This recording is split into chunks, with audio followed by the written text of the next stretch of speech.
Good afternoon, everyone. We're going to wait a few more minutes just to let everyone get online, and then we'll start our presentation momentarily.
Awesome. We'll go ahead and get started. Hello, everyone. Thank you for joining us for a webinar on choosing a concentration for sophomores.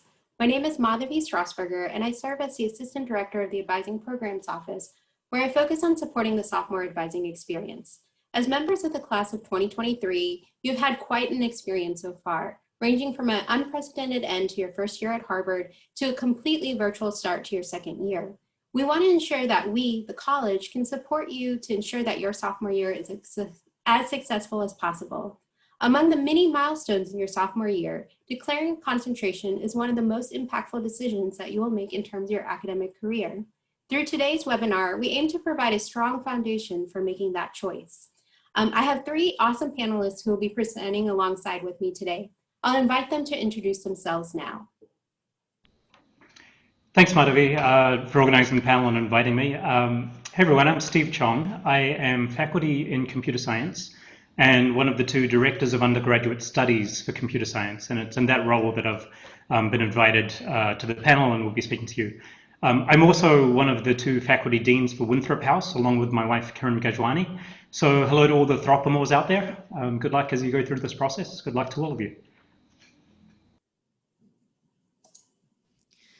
Hi, I'm Olivia Carpenter. I am the Sophomore Advising Coordinator for the Dudley community, and I'm also a Sophomore Advisor.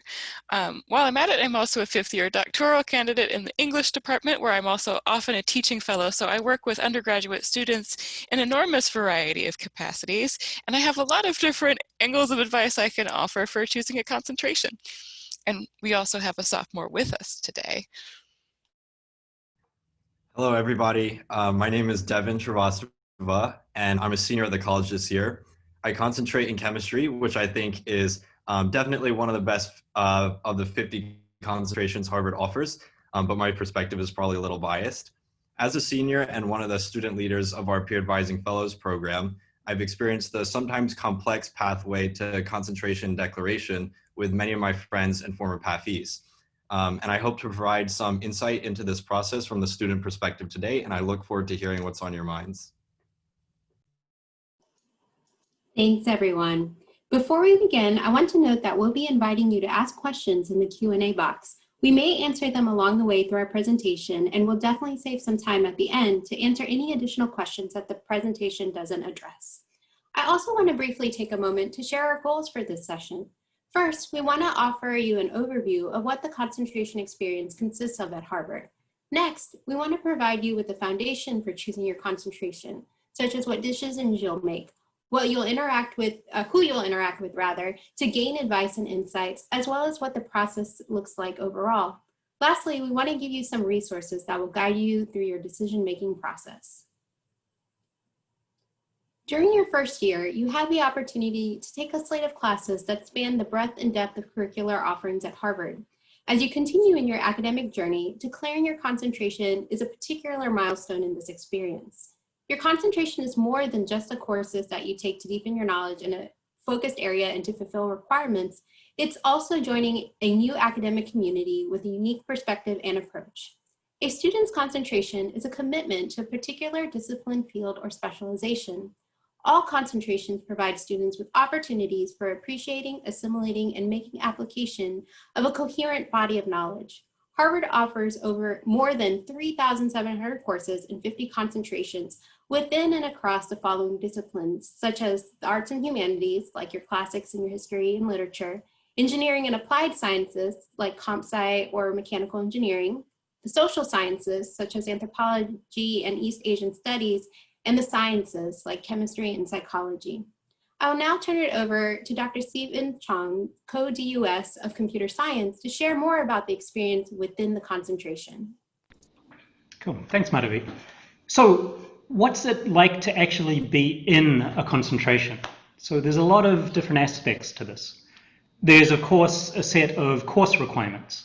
So the exact number of these courses, whether these courses are required versus optional, seminars and so on, these are going to vary by concentration. But each of these requirements, they're not just a random collection of hurdles for you to get over. So each concentration has put a lot of care and thought into the course requirements to ensure that concentrators get appropriate breadth and depth within the discipline. So every requirement, there is a reason that the faculty regard that as being important. And if that reason isn't clear, I'd encourage you to ask the concentration through some of the resources that we'll be talking about later. Some concentrations may require a senior thesis, which is a chance for you to do research on a topic within your discipline. Other concentrations may not require it, but will give the opportunity to do it. So theses typically provide a fairly structured research experience, but again, the exact structure will vary from concentration to concentration. So for example, some concentrations might have a required thesis seminar. Others might have particular deadlines or required milestones along the way as you write that thesis. Beyond the senior thesis, there may be other opportunities to engage in research in your concentration. It might be through research seminars, through courses that have as part of them a research component, through research assistantships, or other mechanisms. And again, asking the concentration about research opportunities is something you should do if you're interested in it. Concentrations vary on their advising structure. So this semester, your sophomore fall, your academic advisor is through your house. Once you declare a concentration, your academic advisor will be through the concentration. And what that academic advising involves varies. In addition to your academic advisor, who might be a faculty member in the concentration or a staff member, there's many other resources within the concentration that you can look to for advising. This includes the directors of undergraduate studies, also the assistant or associate directors of undergraduate studies in some departments, and some concentrations also have a program for peer concentration advisors. So these are existing students who can help provide insight and guidance for pre-concentrators and other concentrators. Within the concentration, a lot of the learning actually goes on beyond the classroom itself. So there are a lot of opportunities to engage in your discipline outside of the classroom. And that might be through study abroad, through internship possibilities over the summer, winter, or sometimes during the term, public service opportunities, and many concentrations have a variety of student groups that are student organized groups that are focusing on various aspects of the discipline. And related to that, there are many concentrations that have strong communities, which is, I think, really a key part of the experience of being in a concentration, the other people that are in it with you. So this community is built up from, of course, the undergraduates and the faculty in the concentration, but also from the staff, the grad students, postdocs, and others, as well as possibly institutions or centers throughout the university that are related or affiliated with the department in some way. And that community, of course, is often a really key part of the experience of concentrators. So there's many different aspects to a concentration experience. Your concentration, it typically provides an academic home and an intellectual home for you in the remaining years that you have at Harvard. So towards that end, what I encourage you to do is to look for a concentration that speaks to your passions and your interests. So to try and find some field, we're going both broad and deep in that field feels like an opportunity to you, not a burden that you have to get through. And so that's a really good way for us to move from what is the concentration experience to the question of how you should think about this concentration declaration process. So from my perspective, that of one of the DUSs, Directors of Undergrad Studies, how should a sophomore go about thinking about declaring? So I'd encourage you to think about this time between now and when you actually declare, as an opportunity to get to know more about the concentrations that you're interested in. Those aspects of the concentration experience that we just talked about earlier, the required courses, theses, research, community, and so on. Those are all things that you should find out more about the specifics for the concentrations you care about.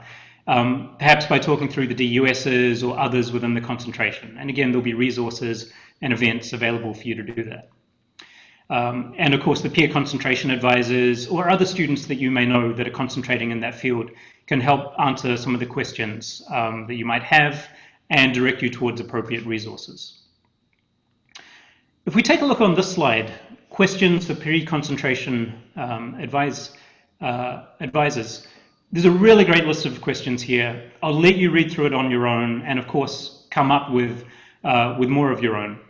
But there are a few points that I'd like to make as you think about the questions that you want to ask to find out more about the concentration. First, some of these questions are objective ones. For example, what are the required courses for a concentration? These objective questions, you can find the answers for that by looking on the online documentation or by going to advising events. But a lot of the questions are actually questions for you. What are your interests?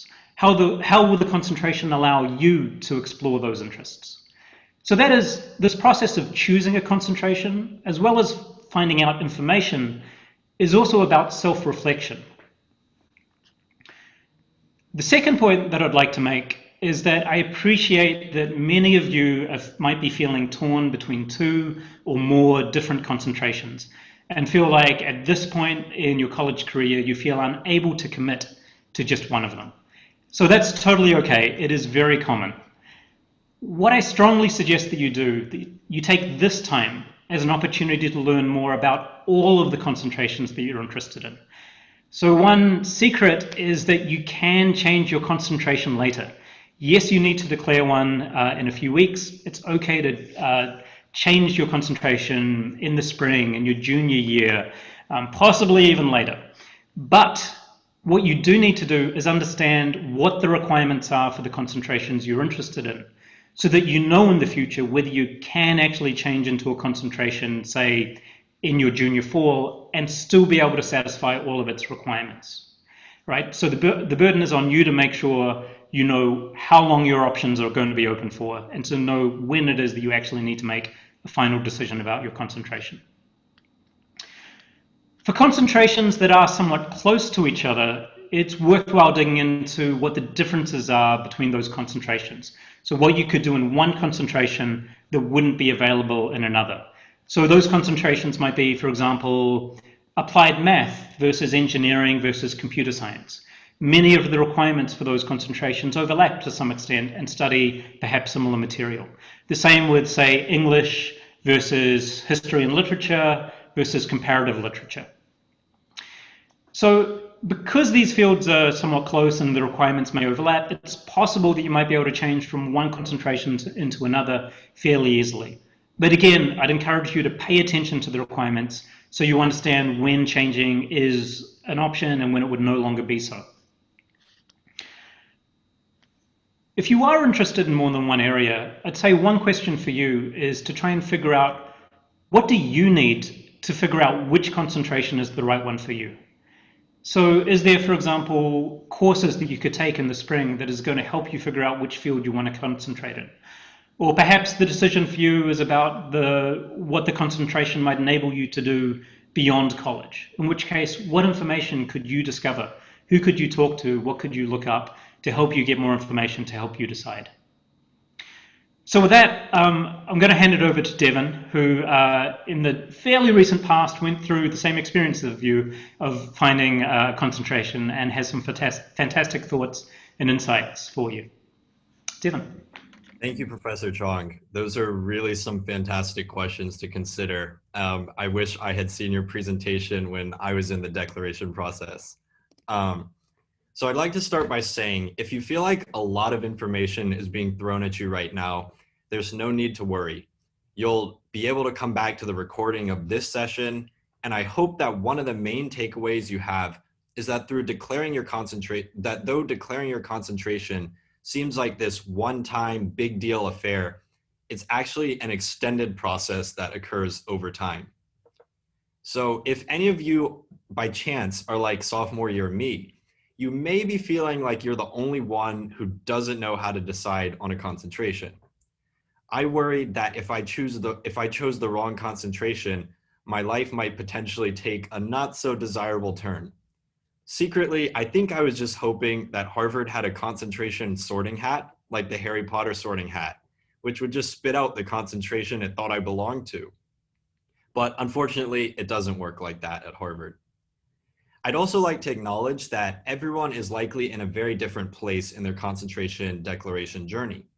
Some of you may be 99% set on one, others might know which division or field, but not sure which concentration. So like, I know science and problem solving, but I'm not sure which concentration. And some of you might be even more zoomed out, like I like building new tools to analyze the world, but that could mean through a humanities or a science.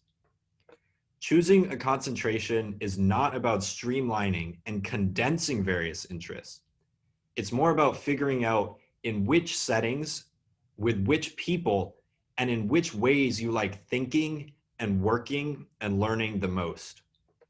It's not necessarily what comes most naturally to you, though that can be a helpful way of thinking about it. So remember, you're going to be spending approximately 1/3 of your 32 classes here in your concentration. So while you're encouraged to pursue various interests and experience the true liberal arts education, you should definitely choose a concentration, keeping in mind that it'll be where you spend the most of your academic time in college. I'd like to tell you how I stumbled upon chemistry and eventually came to realize that it was the right concentration for me. So in my first year fall, I took LS1A, the Introductory Life Sciences course, a gen ed on Chinese philosophy, a language class, and Hum 10. In the spring, I wanted a little more of a challenge in the sciences, so I followed a friend to the Advanced Organic Chemistry class, Chem 20. I sat down in the class to catch up on my text messages, but before I knew it, I ended up studying chemistry. I had no idea at the time that that experience would lead me to concentrating in chemistry. So I guess my real advice is to choose your friends wisely and don't just randomly join them in classes unless you're ready for them to choose your concentration for you. I'm just kidding. But seriously, exploration and a willingness to experience and try out different classes and concentrations can really help you. Ironically, I realized chemistry was the right concentration for me when I had the most difficult exam experience I had ever had. After that first Chem 20 exam, I connected with a peer tutor who was also a chemistry concentrator. We ended up working together for basically every semester until he graduated. He taught me by asking me questions that I really struggled to answer, and I didn't even think I knew how to answer them. But he would just sit there in silence, waiting for me to struggle to say something. And that was one of the most powerful teaching experiences I've ever had. I say this to show to you, definitely be open to mentorship and guidance coming from unexpected places. Choosing your concentration doesn't have to feel like you were struck by lightning and got a message from above, but rather, it can be more of a mundane reflection of choices that you're already making. So, when considering your concentration choice, the main question I'd like for you to consider is, how do you like to think and how do you like to learn? Do you like breaking down problems with a step-by-step approach? Or do you like thinking more broadly about how systems interact with each other? If the former, then maybe, for example, one of our chemistry concentrations is where you should start. And if the latter, maybe one of our bios. So as Madhavi described earlier, a concentration is an academic community. It's composed of you, your peers, your teaching fellows, your professors, and many, many more people. Each concentration has a distinct way of thinking about the world, and learning where your mindset fits best among the 50 concentrations, and even more if you'd like to pursue a special concentration, is a hard process and one that is constantly evolving. In fact, it's one that I and many of my friends are still trying to figure out to this day. When considering these questions, I encourage you to utilize your resources as best as you can. One of the greatest resources that Dr. Chong spoke about earlier that you have is the Concentration Deans of Undergraduate Studies, DUSs for short. They've seen hundreds of students go through their programs before with similar questions and reflections. They can point you to upperclassmen who might have been weighing a similar decision. They know their fellow DUSs, especially those in related fields, as they all work closely together. So for example, the DUSs in social studies, hist and lit, and government have a standing meeting where they regularly discuss their respective concentrations, what questions students are having, and how to distinguish them. They know what is going on in their neighboring departments and can point you in the best direction. Another great resource is the peer concentration advisors, who are dedicated students who are currently in the concentration and are happy to chat with you about their experience as a student within the concentration or connect you with others who might be helpful to you. So now we will turn to what the process of declaring your concentration actually looks like. So as you can see from the college calendar on the top left, the deadline to declare your concentration is November 19th. You still have plenty of time to be exploring some of the resources we're speaking about and to reflect on some of the questions that we've posed to you today, but it is upcoming. When you're ready to declare and you have completed any concentration-specific asks that Olivia will go into detail shortly, this process is very simple and straightforward. You can even follow along with me right now if you'd like. On my.harvard, which you see on the bottom right of this slide, from your student homepage, the landing page, you click on My Program on the left sidebar. From there, you can see the Declare Concentration button, which will lead you to a form that you fill out to create a request that will ultimately get approved. And it's as simple as that. Something to note, you obviously want your concentration declaration to be a thoughtful decision, but remember, it's also very normal for your interests to evolve, change, and shift during your time at Harvard. Changing your concentration also happens right here in the my.harvard portal, so the process isn't cumbersome at all once you have the proper advising sign-offs. Great. So before I turn things over to Olivia, the last thing I will say, I really, really encourage you to try talking things out.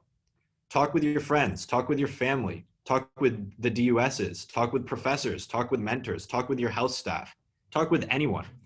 This will help you develop and learn about how you think. Ask these people the same questions I encourage you to ask yourself. Ask them, how do you think I like learning? In what settings have you seen me the most productive and happiest with the work I'm doing? With the help of others, you will find a concentration that will help you grow and form connections. Neuronal connections as you learn, friends, mentor, relationships, and more. So now I'm happy to turn things over to Olivia, who will speak more about the nuts and bolts of concentration declaration and how sophomore advising fits into your larger framework of concentration advising. Great. Thank you, Devin. So you'll see here on this slide that we have a list of concentrations that require an application process. This means that the nuts and bolts of the application process itself will look a bit different, and you'll need to take a slightly more proactive approach to declaring one of these concentrations. Though, as we've discussed, a proactive approach really is the best for all potential concentrations, regardless of whether or not they include an application process. These programs may have department-specific processes for declaring your concentration. They may have their own set of deadlines that are earlier than the college's concentration deadline to declare for all sophomores. They may also use their own forms in place of or in addition to the plan of study online form that you'll find in my.harvard. And you may need to get these alternative forms approved by a concentration advisor in time for that earlier deadline. If you think you might want to concentrate in one of these areas that requires an application process, you'll want to bring up your plan with your sophomore advisor as soon as possible. You should also be in contact with the department in question as soon as you can to be sure you understand the process, that you note the department's individual deadlines, and that you have the chance to connect with relevant concentration advisors who can provide individualized attention based on your specific needs and goals. I want to emphasize here that talking with concentration advisors in one of these departments earlier than you might reach out to others does not mean committing to that concentration.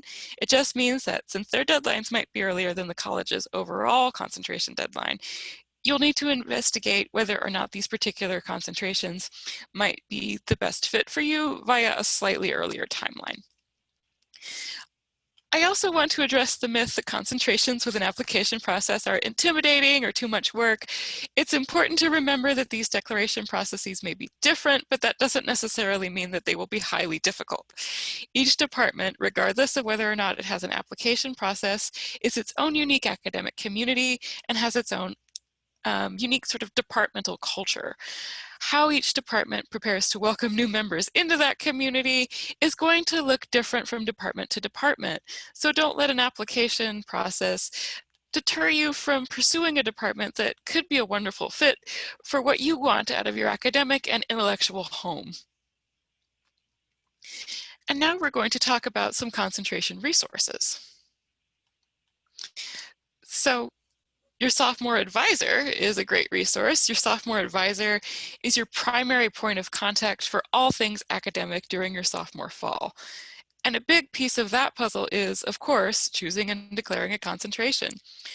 Your sophomore advisor will be there to guide you as you think through a variety of questions that inevitably arise in this process.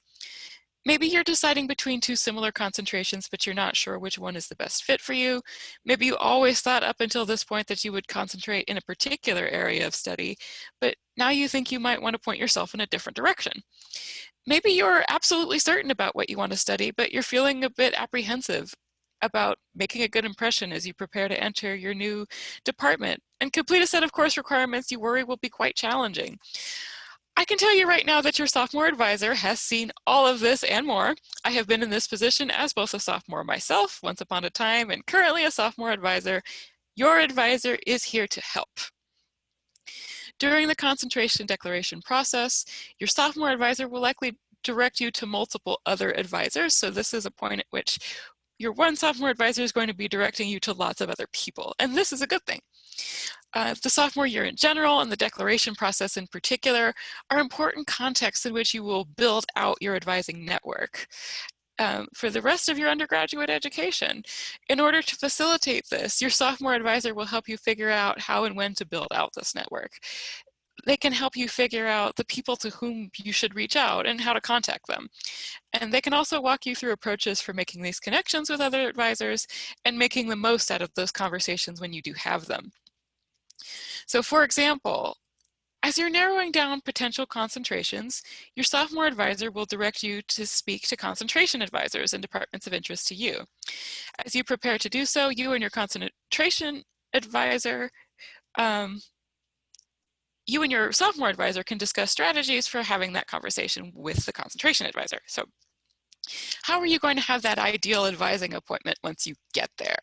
Together, you and your sophomore advisor can figure out what priorities and values matter most to you as you pick a concentration. Are you most interested in writing a thesis under the direction of a particular faculty member, for example? We've seen that. Do you want to be able to access certain kinds of research opportunities? Seen that too. Do you want to be able to do certain kinds of creative work? Seen that too. You and your sophomore advisor can think through these questions together and then strategize together about how to ensure different departments and in question align with those needs and goals. And we also have some virtual resources. So in our current world of virtual advising, there are plenty of resources for you to access electronically to help with this process. The Harvard College Handbook outlines the college's specific rules for choosing and declaring a concentration, declaring a joint or special concentration, and navigating features that may be part of certain programs, such as tutorials or general examinations. It's a great place to start if you're looking for a high-level overview of the concentration requirement as designed by the college. You will also want to connect with pre-concentration advisors, and you'll see we have their names and contact info listed in the spreadsheet linked on this slide. Pre-concentration advisors are members of the department who specifically advise students before they have declared. They'll be able to answer a lot of your nuts and bolts questions about concentration requirements and building a plan of study, and they are also a great resource to help you get a sense of a department's culture and overall philosophy about advising. Our very own advising programs website has put together a resource on fields of study, and you'll find a link to it right there on item 3 on this slide. That link will take you to the Exploring Concentrations website on the APO site, and this is a great first stop as you gather information. You'll find overviews provided by the concentrations themselves, and these will give brief outlines of relevant topics such as a description of the concentration, learning objectives, gateway courses, and info about departmental alumni. For more in-depth information, refer to the concentrations individual websites, which are listed on their corresponding web pages on the Fields of Study site. And the last one we're going to highlight today is certainly not the least useful. Follow the last link to the college calendar and use your Harvard key to log in. You'll see upcoming virtual advising events. These include open house events, drop-in office hours, and even invitations to virtual advising tea breaks. Those will be fun. Thank you, Olivia, for showcasing the breadth of resources available to sophomores as they choose and declare their concentration. We particularly want to showcase this link that Olivia mentioned of the concentration events on our college calendar. This is a new feature that exists so that these are events on the channel that have been specifically earmarked by concentrations as opportunities to engage with departments as you make your choices. We've categorized the events by discipline for navigational ease. Please note that departments continue to add new events over the coming weeks, so be sure to keep an eye out on them. If a department does not have an event listed, we encourage you to directly reach out to them. With that, I want to make sure to take a moment to thank our panelists for sharing such rich information with our sophomores. We'll now take the time to address the questions that have come in so far. Please continue to share your questions that you wish to ask the panelists. To facilitate our conversation, we'll now switch over to the speaker gallery view and continue.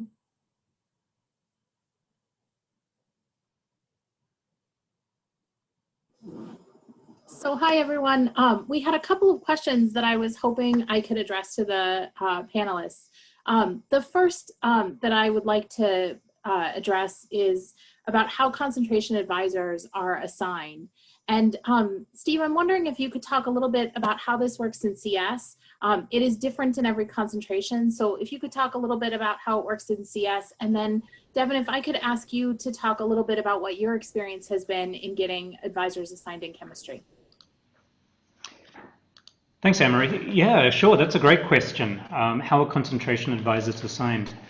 In computer science, what we do is we allow concentrators, when they declare or actually throughout their time as a concentrator, to fill in a Google form that expresses their preferences for which faculty member they'd like to advise them. In computer science, the concentration advisors are the faculty members and instructors. So what we do, though, is we actually assign concentration advisors for the beginning of a semester. And we allow concentration students in the concentration to change at the beginning of the semester. And this is really just to make sure that we don't have students lost between the cracks. So if a student requests a change in the first couple of weeks of the semester, it ends up being quite challenging because you need to be interacting with your advisor for releasing study card holds, finding out information. And so changing advisors at that point turns out to be a bit chaotic. So we try and hear the preferences of students, and of course those preferences might change over time. The reason why you might want to be talking with a particular faculty member as an advisor might be perhaps because you're interested in their area. Maybe you have a personal connection with them. You took a class of theirs and really enjoyed it. One of the things we do emphasize to our concentrators is that, at least for us, the concentration advisor does not necessarily need to be aligned with, say, a research interest. You can talk to any faculty member, and we encourage you to talk with any faculty member that you might have, say, a research interest in common with. It doesn't have to be only your concentration advisor is the only person you talk with. Yeah, so sort of on the opposite end of the spectrum in a sense, chemistry has one concentration advisor. So everyone is assigned to Greg Tucci, who's our fantastic concentration advisor from the start, and we meet with him regularly throughout our time in the concentration. Thanks, Devin. The other question that I'd like to pose, perhaps Olivia, if I could ask you to talk a little bit about this, is what is the relationship between choosing a concentration and a future career? And how should students think about that relationship? Oh, I'm so glad you asked that. You know, increasingly, this is a big concern we see with sophomores and as we're preparing to choose concentrations is, okay, I need to point myself in a direction where I know I'm going to have career success. And I think it's important to kind of unsettle a little bit the relationship between concentration choice and career choice, right? Because concentration choice is about what you will study for the rest of your academic career. It's about pointing yourself in an intellectual direction as you continue to earn your degree, but it's not necessarily locking yourself into a specific career path. And we see students from an enormous variety of backgrounds go into an enormous variety of careers all the time.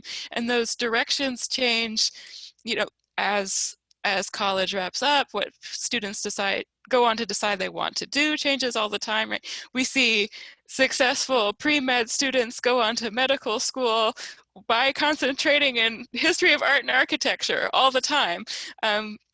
We see people that were certain they wanted to be computer scientists change their mind and go into consulting, right? We see all of these different things all the time. And I think it's an enormous weight off of students' shoulders in a certain sense to understand that when they point themselves in an academic direction, they're not necessarily signing up to do that thing for the rest of their lives. This is about pointing yourself in a direction that's going to feel very intellectually fulfilling to you and is going to open a wide variety of doors for you, but it's not necessarily sort of shutting out all of these other options. Thanks, Olivia. That's really helpful context. We've had a request to see the questions, Steve, that you had on your slide. And so I'm going to ask my colleague to put those up while I pose the next question, which is for a lot of students, I think the decision between two concentrations isn't should I choose this one or that one, but is how do I join these concentrations together? I'm really interested in both. And Steve, I'm wondering if I can ask you to talk a little bit about how joint concentrations work and how to think about that. Thanks. That's a great question.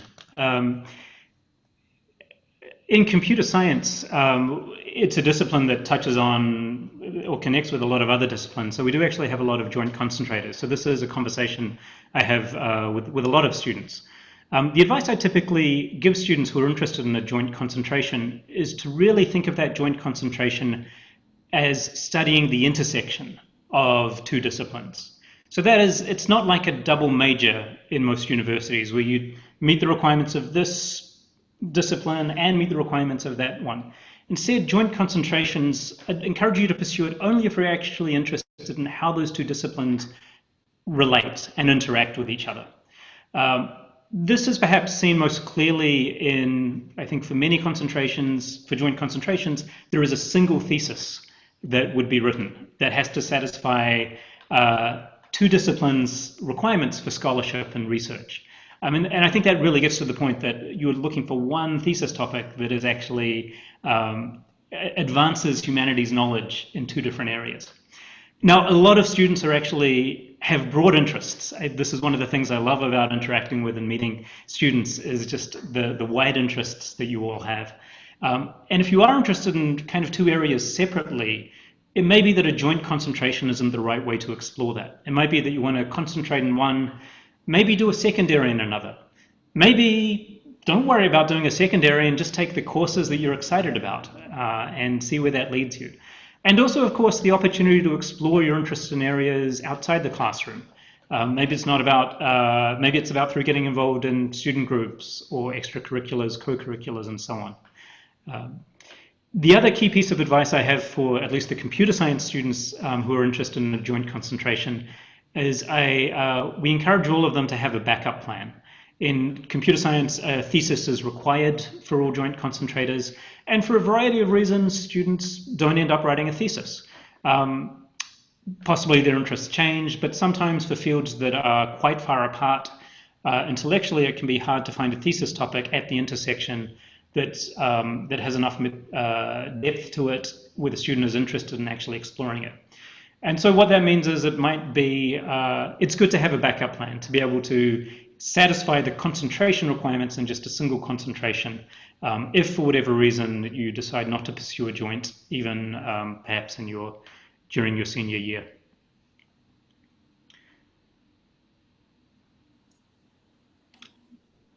Any other comments from any of the panelists or Anne-Marie about joint concentrations? I'm currently supervising a wonderful honors thesis with English and computer science. So a light bulb went off in my head that it can be done if you want to make it work. This is about digital humanities and Proust's In Search of Lost Time novels. So, you know, if you love Proust and you love computer science, you can be like my student and make it work.